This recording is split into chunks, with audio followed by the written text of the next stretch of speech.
దేవునికే మహిమ, దేవునికే మహిమ. యుగ యుగములకు కలుగును గాక, యుగ యుగములకు కలుగును గాక. దేవునికే మహిమ,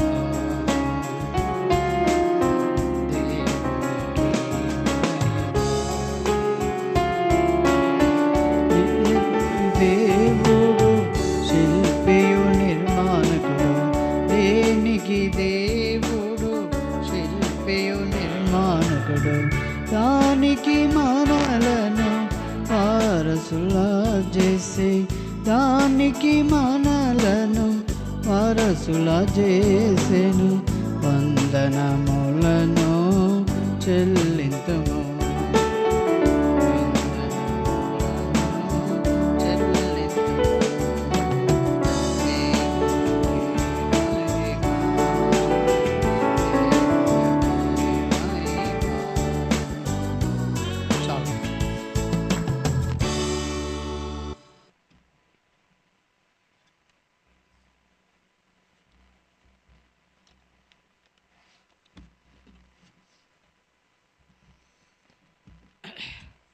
దేవుని వాక్యం చదువుకుందాం.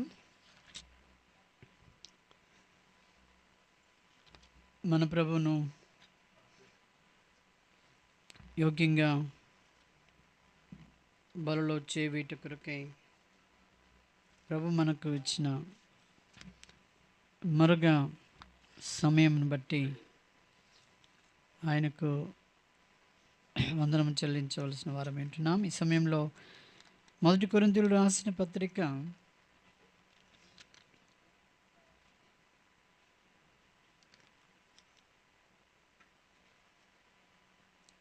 11వ అధ్యాయము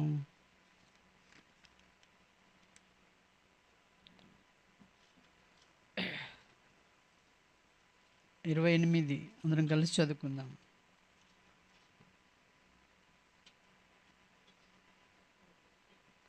కాబట్టి ప్రతి మనుష్యుడు తను తాను పరీక్షించుకునే వాళ్ళను, అలాగ చేసి ఆ రొట్టెని తిని ఆ పాత్రలోనిది త్రాగవలను. ప్రభు సహాయం కొరకు ప్రార్థన చేసుకుందాం. ప్రేమగల తండ్రి, పరిశుద్ధమైన దేవా, నీకు వందనములు. ప్రేమించి జ్ఞాపకం చేసుకొని ప్రభు ఇంతవరకు ఇచ్చిన సమయాన్ని కొరకే వందనాలు. ఇప్పుడు సమయం నీకు వాకించుకుని ఈ సమయంలో గడిపి నిన్ను గణపరచడానికి సహాయపడుతున్నాము. ఐదు నలుసుల చేత మారొచ్చి యేసు నామములో స్తుతించి ప్రార్థిస్తున్నాం తండ్రి, ఆమేన్. దేవుని యొక్క వాక్యం మనం పరీక్షించుకున్నటువంటి స్థితిని మరి చూపిస్తూ వచ్చాడు. అన్ని విషయాల్లో మనము ఏమై ఉండాలట?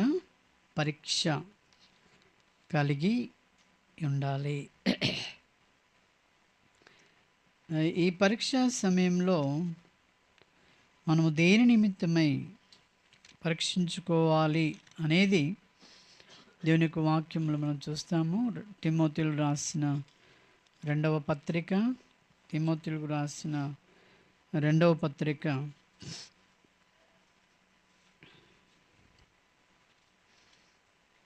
2వ అధ్యాయము 2వ వచనం చూడండి. నీవు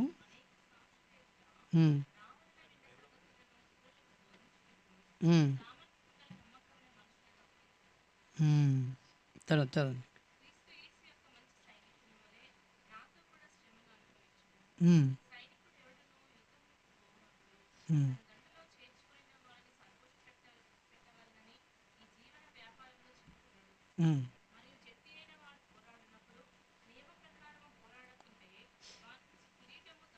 చాలు. ఇక్కడ ఏమంటారంటే, దేవుని బిడ్డలంగా మనము దేవుని యొక్క సాక్షులంగా ఈ లోకంలో మనం జీవించాలి. యోగ్యమైన రీతిలో మనం పరీక్షలో పాలు పొందాలి. పరీక్ష చేత అని దేవుని వాక్యంలో చెప్తూ ఉంటున్నాడు. అయితే మనము దేవుని నమ్మిన బిడ్డలముగా అనేకుల ఎదుట మనము సాక్షులమై ఉంటున్నాం.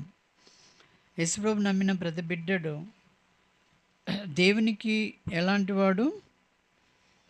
సాక్షి అయినటువంటి వాడు. ఇప్పుడు మన బిడ్డలు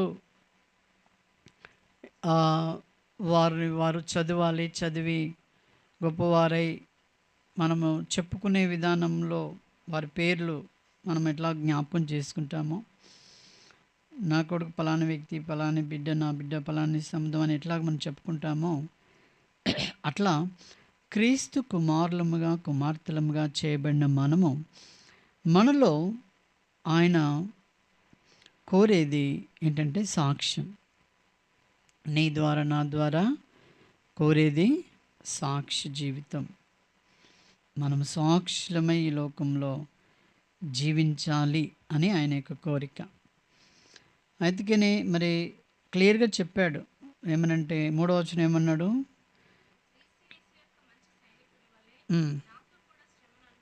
చాలు. క్రీస్తు యేసు యొక్క మంచి సైనికునిగా. మనము క్రీస్తు సైనికులం, క్రీస్తు బిడ్డలం.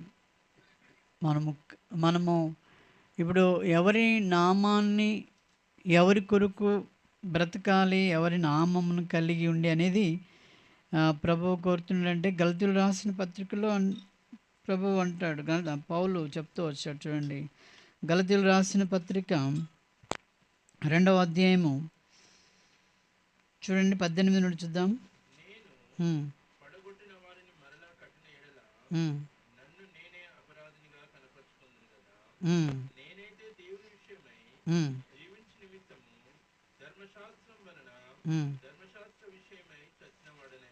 చాలు. నేను ధర్మశాస్త్ర విషయంలో నేను చచ్చిన వాడనైతిని. ధర్మశాస్త్రము అనేక విధాలుగా ఈ లోకంలో నెరవేర్చనిదిగా, ఒక ఛాయకు గుర్తుగా ఉన్నదని హెబ్రీలు రాసిన పత్రిక, హెబ్రీలు రాసిన పత్రిక 10వ అధ్యాయము మొదటి వచనం ఏముంది చూడండి.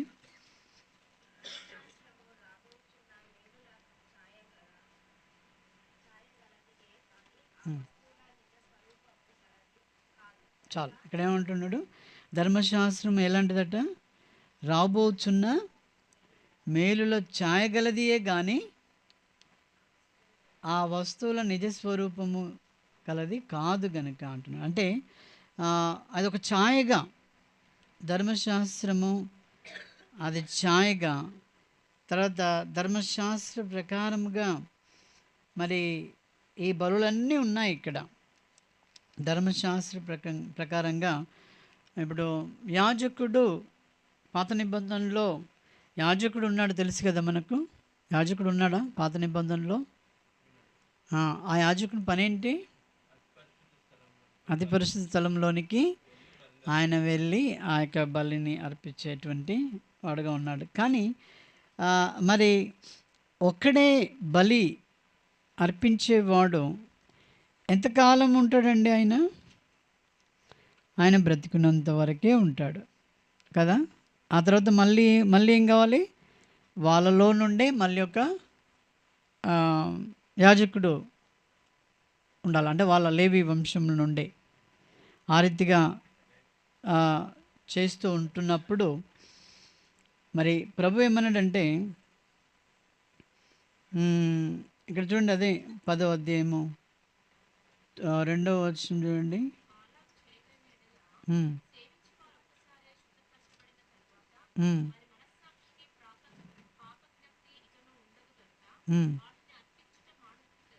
అంటే ఆ బలి అర్పణ ఒక్కసారి ఆయన పోయి అర్పించిన తర్వాత మళ్ళీ ఇక సమాప్తమైనట్టుగా లేదు. ఎందుకంటే ఎప్పటికీ ఎన్నటికీ ఏటేటా ఎడతెగకుండా ఈ యాజకుడు, అదే 10లో అన్నాడు, ఆ యాజకులు ఏటేటా ఎడతెగకుండా అర్పించు ఒకటే విధమైన బలులు, వాటిని తెచ్చు వారికి ఎన్నడూ సంపూర్ణ సిద్ధి కలగచేయ నేరలేదు. అందుకనే వారు మరి ఆ రీతిగా అర్పిస్తూ ఉన్నారు. కానీ అలా అర్పిస్తూ ఉన్నప్పుడు ఏమవుతుందంటే 3వ వచనము 13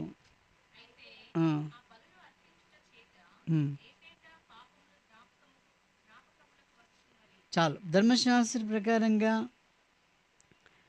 ఆ ఛాయను పోలిన విధానం ఎట్లా ఉందంటే, వారు ఏటేటా బలులు అర్పిస్తూ ఉన్నారు. కానీ ప్రతి అర్పించిన దగ్గర నుండి మొదలుకొని తిరిగి అర్పించే వరకు మళ్ళీ ఆ పాపములు ఎలా అవుతున్నాయటండి? జ్ఞాపకమునకు వచ్చుచున్నవి అని అంటాడు.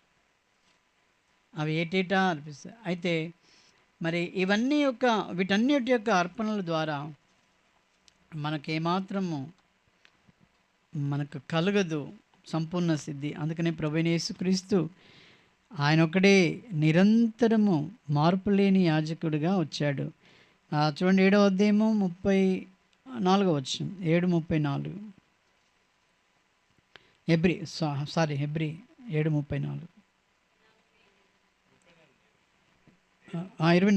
24.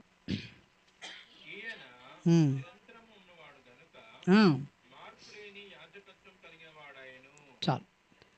ప్రభువైన యేసుక్రీస్తు ఎంతకాలం ఉంటాడండి? ఆయన నిరంతరము ఉండేవాడు, నిరంతరము ఉన్నవాడు. ఇక ఆయనలో మార్పు లేదు. యాజకులు మారిపోవాల్సిన అవసరం లేదు. ఈరోజు నా వంతు రేపు నీ వంతు అన్నట్టుగా లేదు. అది చూశాడు. 23వ వచనం దాని గురించి చెప్తాడు చూడండి.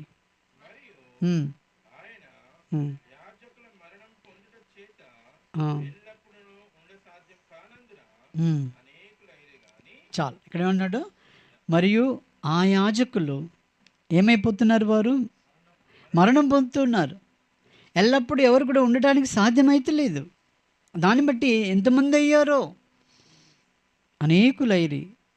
అందుకని ప్రభు ఏం చేశారంటే అది సాధ్యం కాదని చెప్పేసి ఇప్పుడు ప్రభువైన యేసుక్రీస్తు యొక్క మరి యాజకత్వము ఎంతకాలం ఉండేదండి? నిరంతరము ఉండే యాజకుడిగా ఈ లోకంలోనికి వచ్చాడు. వచ్చి ఆయన ఏం చేశాడంటే 25వ వచనంలో ఈయన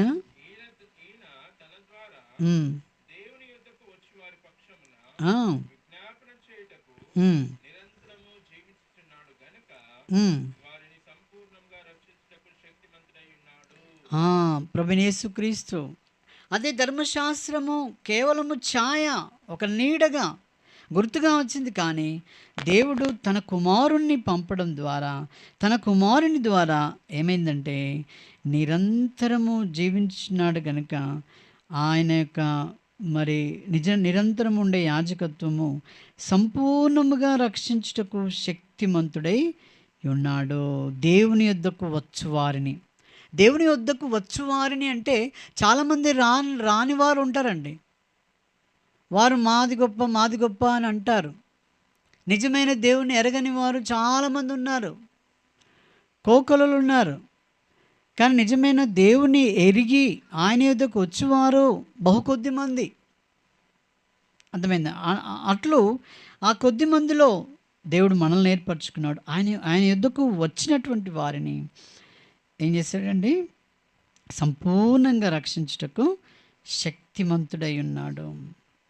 నన్ను రక్షించుటకు శక్తిమంతుడై ఉన్నాడు ఆయన, సంపూర్ణంగా రక్షించుటకు. అందుకు మనము చదివిన వాక్య భాగంలో 2వ తిమోతిలో మనం చూస్తే ఆయన రక్షించుటకు శక్తిమంతుడై ఉన్నాడు.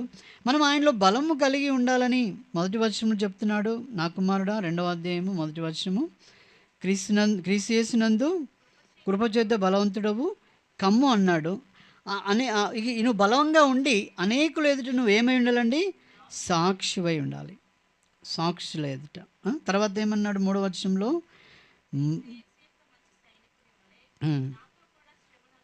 చాలు. యేసుక్రీస్తు యొక్క మంచి సైనికుడు. మనము సైన్యంలో చేరినామండి. మనం ఎక్కడ చేరినాము? సైన్యంలో చేరినాం. ఈ సైన్యానికి చదువు అవసరం లేదు. ఈ సైన్యంలో చేరడానికి హైట్, పర్సనాలిటీ, రన్నింగ్లు, తర్వాత మరి బాడీ బిల్డ్ ఇవన్నీ చూసి అవసరం లేదు. ఏ సైన్యంలో చేరడానికి? క్రీస్తు యేసు సైన్యంలో చేరడానికి ఇన్ని అవసరం లేదు. నల్లగా తెల్లగాని, డబ్బున్నది లేదని, ఆ తర్వాత పేదవాడివి గొప్పవాడివని లేదు ఆయన సైన్యంలో చేరడానికి. ఆ తర్వాత మరి నువ్వు మంచిగా చదవగలుగుతావా, లేకపోతే మంచిగా పాడగలుగుతావా, లేకపోతే నువ్వు మంచి అన్ని ఈ లోకంలో మంచి మంచి అనే వాటి విషయంలో దేవుని సైన్యంలో చేరే అర్హత లేదు. దేవుని యొక్క సైన్యంలో దేవుడు మనల్ని చేర్చుకున్నాడు. ఇప్పుడు నీవు నేను ఎలా ఉన్నావు, నీకున్న స్థితిలోనే నువ్వు నేను ఏం చేయాలన్నట్టండి, మంచి సైనికునిగా మనము పోరాడాలి. లోకస్తుల వల్ల కోరికలు ఎక్కువ ఉండకూడదు. లోకస్తులకు, శరీర సంబంధులకు ఎలా ఉంటాయండి, కోరికలు అమితంగా ఉంటాయి. వారి కోరికలకు మొన్న మేము దీంట్లో చూసాము. లేక ఒక కొడుకు పుట్టాడట. లేక ఒక కొడుకు పుడితే ఆ కొడుకు మొదటి బర్త్డే చేయడానికి చాలా ఘనంగా చేయాలని చెప్పేసి తన భార్య మరి ఎక్కువగా వాళ్ళు అంటూ ఉన్నప్పుడు 4 లక్షలు తెచ్చి ఘనంగా చేశాడట. అప్పు తెచ్చి 4 లక్షలు అప్పు తెచ్చి ఏం చేశాడు, ఘనంగా వీళ్ళని పిలిచి అన్ని ఘనంగా చేస్తే వాళ్ళు గిఫ్టులు ఇచ్చారట. గిఫ్టులు ఏమి ఇచ్చారంటే ఈ మధ్యలో మనం చూస్తున్నాం, ఆ గిఫ్టులు అన్నీ అటుకుల మీద కనబడుతున్నాయి. అన్నీ ఇదేదో బొమ్మ, అదేదో బొమ్మ, పిట్ట బొమ్మ, కాకి బొమ్మ, ఆ తర్వాత ఉడత బొమ్మ, ఇన్ని బొమ్మలు ఇవి తెచ్చారట. ఆ 4 లక్షల అప్పులు అయిపోలే, వాటిని కడుతూ ఉన్నాడు. మళ్ళీ 2వ సంవత్సరం వచ్చింది. వాళ్ళు చాలా బాగుంది అన్నారండి, పోయినసారి చేసింది, ఈసారి కూడా మనం చేయాలి, లేకుంటే ఎలా మన ఇజ్జతి, లేకపోతే మన పరువు, లేకపోతే ఎంత అని మనము ఈ లోక సంబంధంగా ఆలోచిస్తాం కదా, అది లోకస్తులు. అయితే అని చెప్పేసి ఆ మాట వినలేక, ఆ భార్య చెప్తున్న మాట వినలేక ఈ భర్త కాదమ్మా అట్లా ఇట్లా అని అంటే ఆయన ఏం చేసిండో మళ్ళీ 4 లక్షలు అప్పు చేశాడట. ఎవరిని బట్టి? ఆ చిన్నోడిని బట్టి కాదు, భార్యని బట్టి. ఒక శాస్త్రం కూడా ఉందండి, నేను విన్నాను. భార్య పోరు పడలేక ఊసుగండ్ల బామ్మారదిని కౌగలించుకున్నాడట. తెలుసా మీకు ఇది? ఈమె పోరు భరించలేక వాడు ఊసుగండ్లోడు అయితే కౌగలించుకోవాల్సి అటువంటి పరిస్థితి అయి 4 లక్షలకు 4 లక్షలు 8 లక్షలు అయిపోయింది. ఆ పిల్లోనికి తెలియదు, అప్పులో వెంటబడుతున్నారు. ఏం చేద్దాం?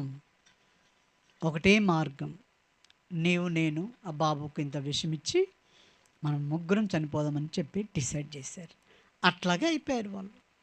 చూసారండి, లోకస్తులు, లోక ఆశలు, లోక సంబంధమైనటువంటి మరి ఈ యొక్క ఆలోచనలన్నీ కూడా ప్రభు బిడ్డలకు కాదు.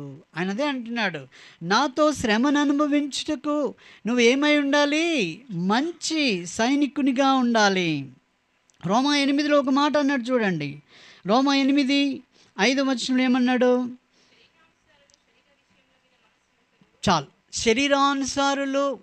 శరీరానుసారులు దేని మీద మనసును ఉంచుతారట? శరీరం మీద. శరీరానుసారులు శరీర విషయముల మీద మనసును ఉంచుతారు వాళ్ళు. చూసారా ఎంత తేడా? శరీరము, అందుకనే మత్తయి సువార్త 6వ అధ్యాయం మనం చదువుతూ ఉంటాం, ఏమి తిందుమా, ఏమి త్రాగుదుమా, ఏమి ధరించుకుందుమా అనేటువంటి ఆశలు కలిగి ఎవరు ఉంటారట? శరీరానుసారులు. దానికి మరో పేరు వాళ్ళు అన్యులు. అది ఇప్పుడు ఇంకో మాట ఏమన్నాడు అక్కడే, ఆత్మానుసారులు ఆత్మ విషయముల మీద మనసును ఉంతురు.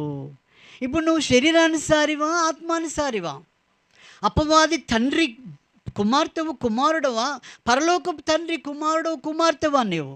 అపవాది తండ్రి కుమారుడు, కుమార్తె అయితే వాని యొక్క ఆలోచన అంతా కూడా కేవలం శరీర సంబంధంగానే ఆలోచిస్తూ ఉంటుంది. అర్థమైందా అండి? అయితే దేవుని యొక్క సంబంధివి అయితే, పరలోకపు తండ్రి సంబంధివి అయితే అక్కడేం ఆలోచన? ఆత్మానుసారమైనటువంటి ఆలోచన వస్తుంది మనకు.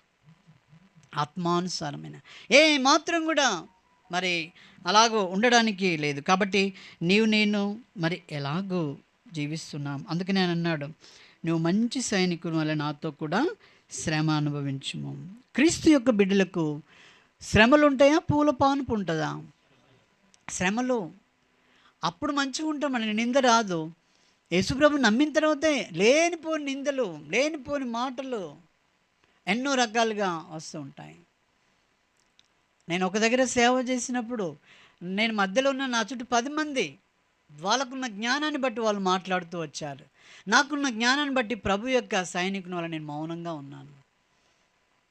ఆ తర్వాత నేను పక్కకు జరిగాను.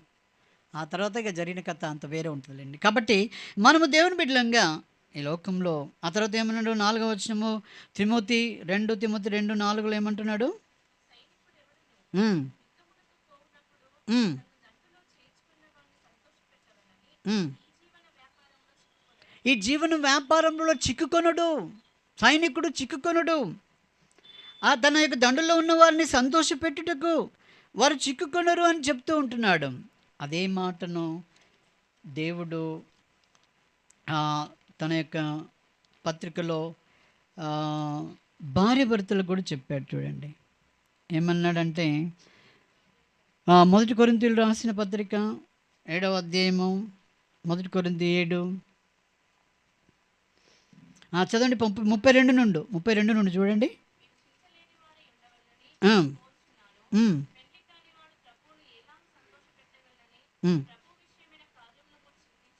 చాలు, ఇక్కడ ఏమన్నాడు? పెండ్లి కానివాడు ఎవరి గురించి ఆలోచన చేస్తాడు? ప్రభుని గురించి ఆలోచిస్తూ ఉంటాడు. ఎవరు? పెళ్ళి కానివారు.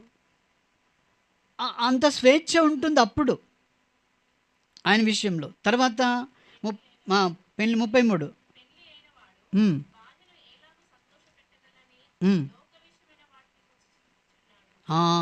ఇక్కడ పెళ్ళి అయిన వాడు ఎవరి గురించి సంతోషపెట్టాలని? భార్య గురించి. అంటే ఇక్కడ మరి తిమోతిలు రాసిన పత్రిక 2వ అధ్యాయంలో 4వ వచనంలో ఏమన్నాడండి? సైనికుడు ఎవడును యుద్ధమునకు పోవునప్పుడు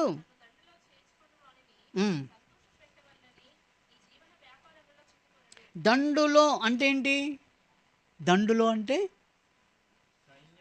సైన్యంలో 10 మంది ఉండొచ్చు, 100 మంది ఉండొచ్చు, 100 మంది.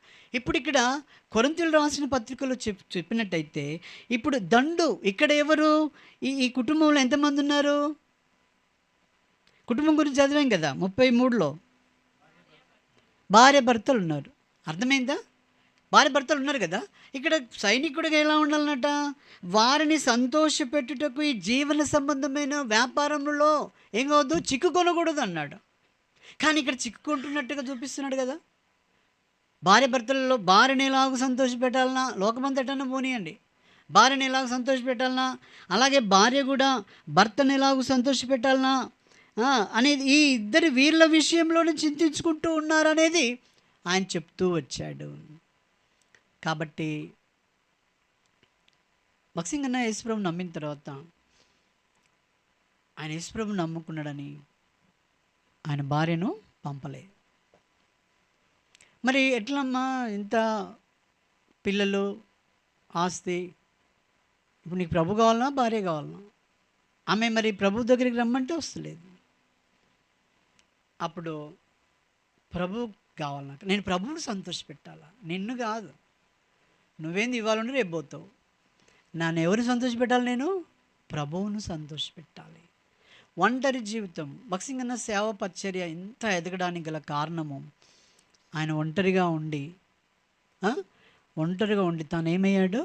అన్ని విషయాల్లో గొప్పగా ఈ సేవను చేయగలిగాడు. మీరు అడగండి భార్య భర్తలు ఉన్న వాళ్ళను, సేవ గొప్పగా అవుతుందా అంటే వాళ్ళు ఏమంటారంటే, అమ్మ నాకు మీటింగ్ ఉందంటే, ఇక్కడ జీలకర్ర లేదంటే నువ్వు మీటింగ్ అంటావు అంటదా?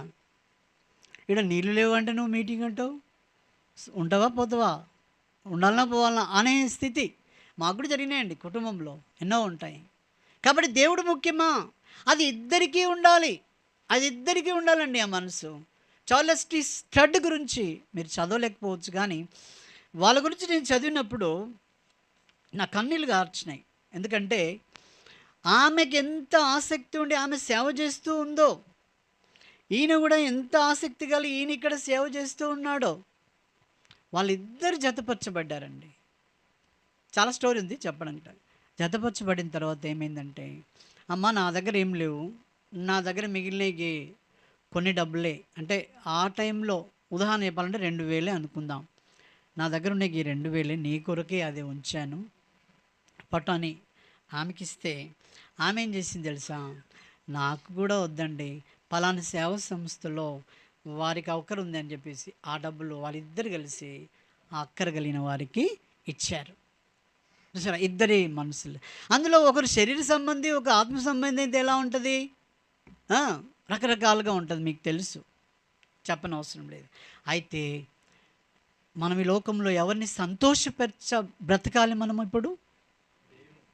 చెప్పండి, దేవుణ్ణి.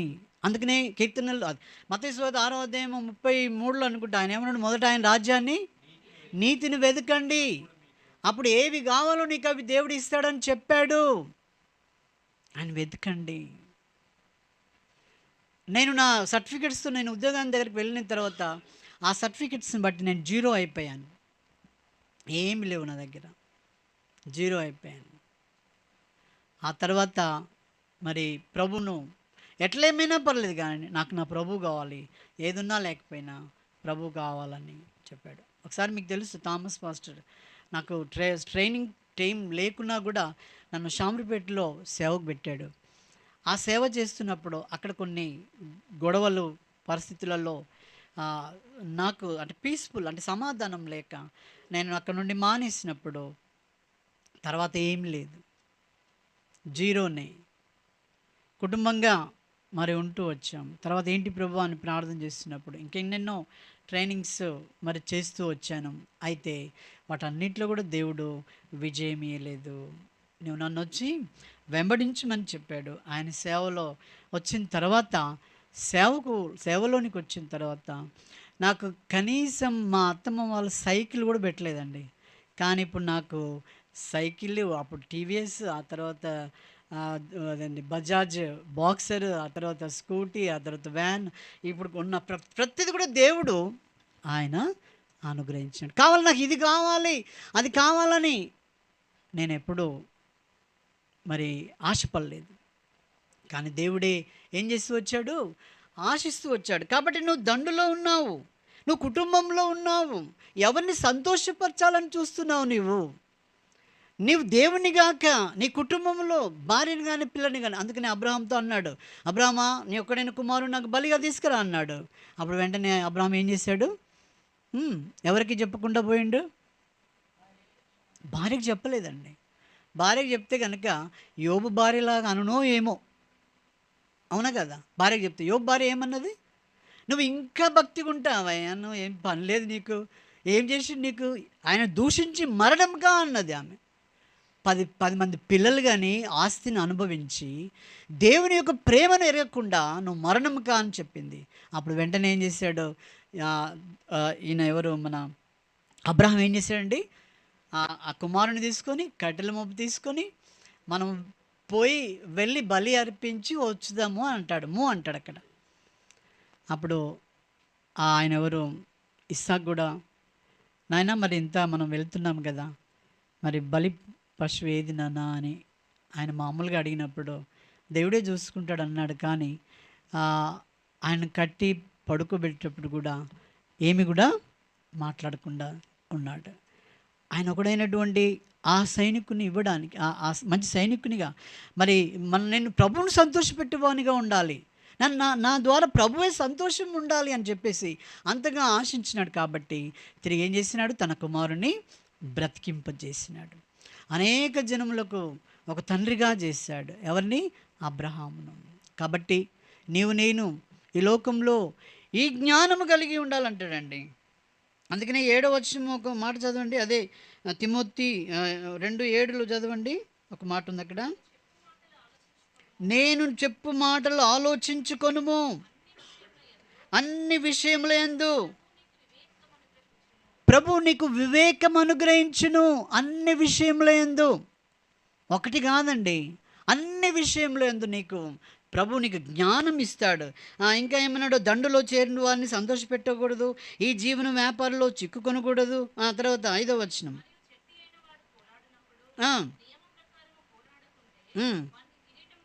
కిరీటం దొరకదని చెప్తున్నాడు. నీవు కూడా ప్రభు బిడ్డగా నీకు కూడా మహిమా కిరీటము, జీవ కిరీటము, ఎన్నో కిరీటాలు నాకు కావాలి అంటే మనం ఏం చేయాలండి? ఈ లోక జీవన సంబంధమైనటువంటి వాటిలో మనం చిక్కుకొనకూడదు, చిక్కు కలిగి ఉండకూడదు. ఉదాహరణ చెప్పాలంటే మరి మన మన మన తల మీద పక్షులు ఎన్నో తిరుగుతాయి, కదండి. పక్షులు ఎన్నో తిరుగుతాయి, కానీ వాటికి గూడు లేక వచ్చి ఉండయట. అందుకనే మన తల మీద గూడులాగా ఉండకూడదు. మన తల మీద గూడులాగా గడితే అవి వచ్చి ఉంటాయి లోపల. మేము చిన్నప్పుడు స్టైల్గా మేము ఏం చేసామంటే ఇట్లా గూడు చేసేది, ఇట్లా వెంట్రుకలన్నీ ఇట్లా చేసేది. మీకు ఎవరికైనా తెలుసు, పెద్దలకు తెలుసు అనుకుంటా. ఇట్లా ఇట్లా గుండ్రగా అట్లా చేసేది. అలా ఎవరో చేస్తే మేము కూడా అది పాటించాలి కదా, రకరకాల అట్లా చేస్తూ ఉండేది. అటువంటి యాక్టర్స్ వాటి అయితే ఈ లోకం సంబంధమైనటువంటి జీవన వ్యాపారాలలో మనం ఏం చేయకూడదండి, చిక్కుకూడదు. నీ తండ్రి ఆయన గొప్పవాడు, ఆయన క్లియర్గా చెప్తున్నాడు, నీ కిరీటం కావాలి, నీ కిరీటం ఇస్తాను నేను, అయితే నువ్వు చిక్కుకొనకూడదు, మరి నువ్వు మంచి పోరాటం పోరాడాలి అని చెప్తుంటున్నాడు. తర్వాత 6వ వచనం,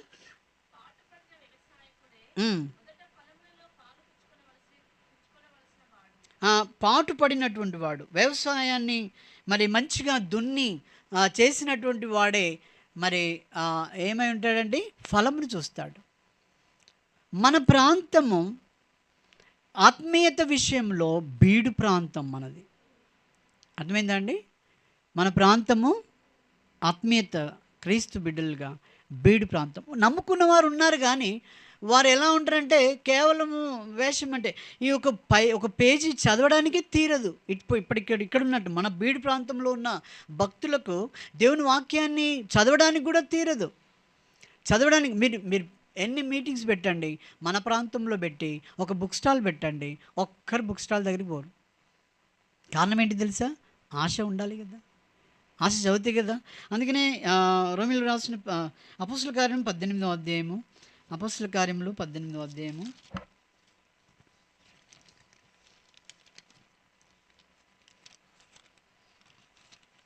చూడండి. అక్కడ ఒక వ్యక్తి ఉన్నాడు, ఆయన అపోస్తల కార్యం 18:24 వచనం చదవండి.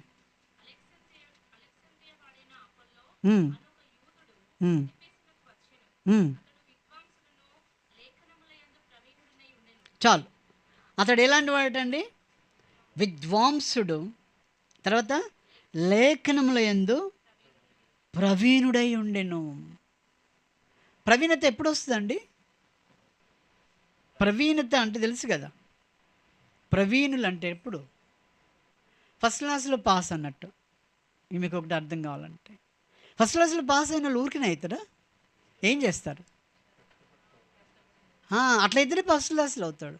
ఇక్కడ లేఖనంలో ఎందుకు ప్రవీణుడు ఎట్లా అవుతాడు? వాక్య విషయంలో ప్రవీణత, వాక్య విషయంలో శ్రద్ధ ఎప్పుడు వస్తుందండి? ఎప్పుడు వస్తుంది? నువ్వు వాక్యంను చదువుతున్నప్పుడే.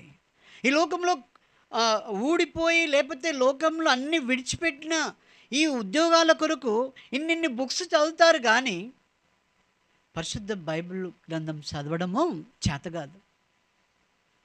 ఇన్ని బుక్స్ చదివి ఇంత లావుగా చదివిన ఈ బుక్స్తో మంచి జాబ్ సంపాదించుకున్న నీవు ఒక దినాన మట్టిలో కలిసిపోతావు, అవి ఎట్టుపోతే తెలియదు. కానీ అటువంటి దేవుడు లేని ఒక వారు మరణిస్తే వారు ఎక్కడికి వెళ్తారండి? నరకానికి వెళ్తారు. ప్రవీణత లేదు. దేవుని వాక్య విషయంలో ప్రవీణత కలిగి ఉండు. అప్పుడు దేవుని వాక్యాన్ని నువ్వు ధ్యానిస్తూ ఉంటే అది ఇహమందును పరమందును మేలు చేస్తుంది మనకు. ఈ లోకంలో ఏం మేలు చేస్తుందని తెలుసా? దేవుని వాక్యాన్ని ఎక్కువగా ధ్యానిస్తూ చదువుతుంటే ఏం మేలు చేస్తుంది? నిన్ను శాంతింపజేస్తుంది. లోకము ఎంత పరుగులెత్తని అండి, నీవు మాత్రము ఎలా ఉంటావు? చాలా నిబ్బరం కలిగి జీవిస్తావు. ప్రభు అదే ఇస్తాడు. ఎవరేమన్నా కానీ తోటోడు తొడగోసుకున్నాడని మెడగోసుకునేది అవసరం లేదు. తర్వాత పులిని చూసి నక్కవాత పెట్టుకునేది కూడా ఈ లోకస్తులకు. కానీ అటువంటి మనసు లేకుండా చేస్తుంది. ఏంటిది?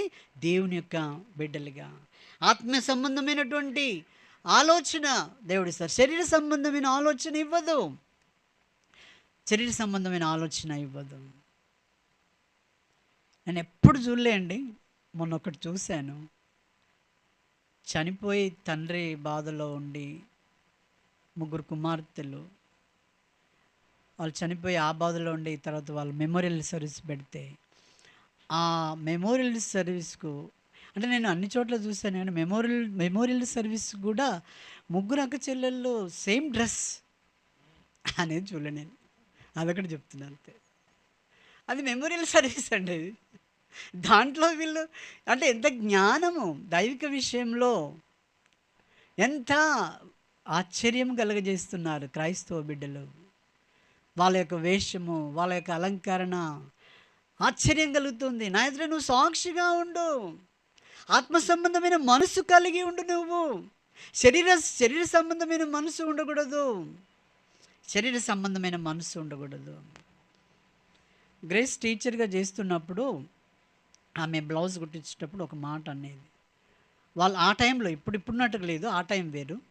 అమ్మ నీకు పైప్ లైనింగ్ ఇవ్వాలనా అన్నారట. అంటే మా ఆయన ఒప్పుకోడు, సాదా సీదా చేయమని చెప్పిందట. అంటే నేను ఒప్పుకోవడం కాదు, దేవుడు ఒప్పుకోవాలి. దేవునికి ఇష్టానుసారంగా జీవించు, శరీర సంబంధిగా జీవించడానికి ప్రభు ఒప్పుకోడు, ఆయన శిక్షించేవాడుగా ఉంటాడు. నువ్వెంతకాలము అన్ని విషయాలలో జ్ఞానం లేనివాడుగా నువ్వు ఉన్నట్టయితే, నీకు జ్ఞానం కొదువుగా ఉందా, నువ్వు రా నా దగ్గర పొందు. మనం ఒకటే నేర్చుకోవాలి, ఏంటంటే దండులో ఉన్నవారిని సంతోషపరచడానికి మనం ఏం చేయకూడదు, ఈ జీవన సంబంధమైన వ్యాపారంలో మనము చిక్కుకొనకూడదు. నీ ఇంటిలో వారిని సంతోషపరచడానికి, భార్య కావచ్చు, భర్త కావచ్చు, పిల్లలే కావచ్చు, వారిని సంతోషపరచడానికి కొరకు నువ్వు ఈ జీవన సంబంధమైనటువంటి వ్యాపారంలో ఏం చేయకూడదు, చిక్కుకొనకూడదు. ప్రభుకి ఇష్టమా, ప్రభుకి ఏది అనేది మనం ఆలోచన చేసి ప్రభు బిడ్డలముగా మనం పరీక్ష చేసుకొని మనము ఇక్కడ ప్రభు అంటున్నాడు, ఏమన్నాడు చివరిగా 7వ వచనం, నేను చెప్పు మాటలు ఆలోచించుకో, అన్ని విషయములందు ప్రభువు నీకు వివేకం అనుగ్రహించును. కాబట్టి ఆయనకు గొప్ప వివేకమును దేవుడు నీకు అనుగ్రహించి నేను నడిపిస్తూ ఉంటున్నాడు. కాబట్టి నేనేం చేయాలి, అన్ని విషయాల్లో ఆలోచించాలి. ఒక బ్రదరు ఒక ఉదాహరణ చెప్పాడు తొందరగా. ఒక ఉదాహరణ ఏం చెప్పాడంటే, మీటింగ్లో కూర్చున్న వాళ్ళు 3 రకాలుగా చెప్పాడు. ఒక రకం గుర్తుంది, ఇంకో 2 ఉన్నాయి గుర్తు, ఒకటి గుర్తులేదు. ఆ ఒక రకం గుర్తు ఏం చేస్తే, ఆయన చిన్న అంబ్రెల్లా పెట్టి కూర్చుండట. ఎక్కడ, మందిరంలో అనుకోండి కూర్చున్నాడు. కూర్చుంటే అప్పుడు వాక్యం చెప్తుంటే ఇప్పుడు అంబ్రెల్లాలో చినుకులు పడితే ఎక్కడ పడతాయండి, ఇప్పుడు అంబ్రెల్లా పట్టుకుంటే ఎక్కడ పడతాయి, పక్క వాళ్ళకి పడతాయి, అంతేనా? కరెక్ట్. మీరు ఆలోచిస్తుంటే దాన్ని ఏం పెద్ద అది లేదు. అయితే ఈ వ్యక్తి వాక్యం చెప్తుంటే ఆ పైన పెట్టుకుని నువ్వు కూర్చున్నాడు కదా, అది నీకు, ఇది నీకు, ఇది నీకు, ఇది నాకు అనుకున్నాడు కదా, ఈయనకు అనుకుంటలేడట. సో ఈ వాక్యం వచ్చింది కదా, నీకు తగులుతుంది, నీకు తగులుతుంది, ఇది వచ్చింది కదా, ఇది నీకు తగులుతుంది, అంబ్రెల్లా పెట్టుకొని కూర్చున్నాడట ఆయన. అది నీకు, నీవు ఆలోచన చెయ్యి అంటున్నాను ఇక్కడ దేవుని వాక్యంలో. నీవే ఆలోచన చెయ్యి, నువ్వు ఎలా ఉన్నావు, నీ ఆలోచన, నేను ఎలా ఉన్నా దేవుని విషయంలో పరీక్షించుకో. ఎవరిని సంతోషపెట్టడం కాదు, నువ్వు ఎవరిని సంతోషపెట్టాలి, నీ దేవుణ్ణి, నీ సృష్టికర్తను, లేకపోతే ఆయన లాగేస్తాడు నిన్ను, రా అంటాడు. నువ్వు అట్లా ఉండకపోతే, అయ్యో అకస్మాత్తుగా గుండెపోటు వచ్చిందంటే, ఎందుకు వస్తుందో అది గుండెపోటు సంగతి దేవుడు చూడాలి అక్కడ ఎట్లంట్లో. ఇప్పుడైతే మనం అనుకుంటాం మంచి చావు అంటాం, అన్నిటికంటే మంచి చావు అది అంటాం, కానీ ఆయన దృష్టిలో ఏముందో అక్కడికి పోయినాక తెలుస్తుంది. ఇప్పుడు ఏం తెలియదు మనకు అది. ఇప్పుడు ఎందుకు మంచి చావు అంటాం తెలుసా, చేయలేకనే మంచి చావు అంటాం. కానీ దేవుడు ఎందుకు అకస్మాత్తుగా ఇస్తున్నాడు అనేది మనకు తెలియదు. అక్కడికి పోయినాక దీని గురించి మనకు చూపిస్తాడు. కాబట్టి మనం ఎలా ఉన్నాం మనం పరీక్ష చేసుకొని ప్రభువును సంతోషపెట్ట